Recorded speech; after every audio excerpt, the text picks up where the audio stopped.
Today we're going to read Dogzilla, which is related to Cat Kong, also a funny book. But this one, Dogzilla, I'm going to read right now. It was summertime in the city of Mouseopolis, and the mice from all corners of the community had come together to compete in the first annual barbecue cook-off. As the cook-off got underway, smoke from the hot grills lifted the irresistible scent of barbecue sauce over the rooftops of the city. A gentle wind carried the mouth-watering smell into the distance, right over the top of an ancient crater, before a strange and mysterious sound was heard. Sniff, sniff, sniff, sniff, sniff, sniff, sniff. What is that? All at once, the volcano began to tremble. Uh-oh. And suddenly, up from the very depths of the earth, came the most terrifying creature ever known to mousekind, the dreadful Dogzilla! Immediately, soldiers were sent out to stop the mighty beast. The heroic troops were led by their brave commanding officer, the Big Cheese. That must be him. "All right, you old flea bag," squeaked the Big Cheese. "Get those paws in the air. You're coming with us." Without warning, the monstrous mutt breathed her horrible breath onto the mice.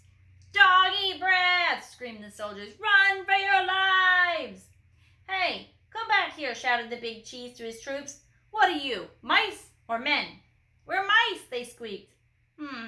Said the Big Cheese. "You're right. Wait for me!" The colossal canine followed the troops back to Mouseopolis, licking up all the food in her path. Afterward, Dogzilla wandered through the city streets, doing those things that come naturally to dogs. Dogzilla chased cars right off the freeway. Dogzilla chewed furniture, and the furniture store as well. And Dogzilla dug up bones at the Museum of Natural History. Uh-oh, look at that giant mouse-sasaur. Meanwhile, the Big Cheese had organized an emergency meeting with one of the city's greatest scientific minds, Professor Scarlet O'Hare. "Gentle mice," said Professor Scarlet O'Hare, "this monster comes from prehistoric times. It is perhaps millions of years old." "Maybe we could teach it to do something positive for the community," suggested the Big Cheese. "I'm afraid not," said Professor O'Hare. "You simply can't teach an old dog new tricks. If we're going to defeat this dog, we've got to think like a dog.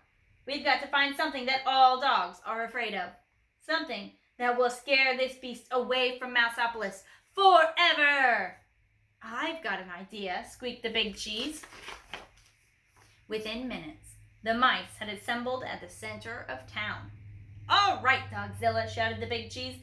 "No more Mr. Mice Guy. It's bath time!"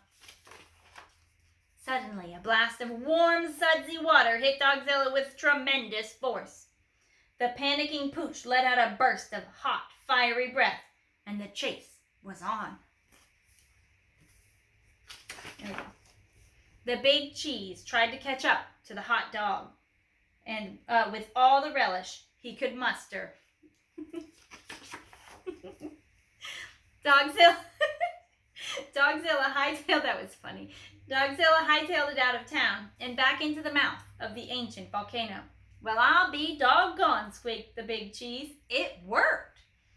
With the horrifying memory of a bubble bath etched in her mind forever, Dogzilla never again returned to Mouseopolis.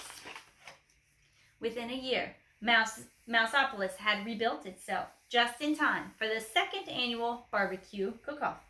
The mice of Mouseopolis fired up their grills, confident that they would never see or hear from Dogzilla again.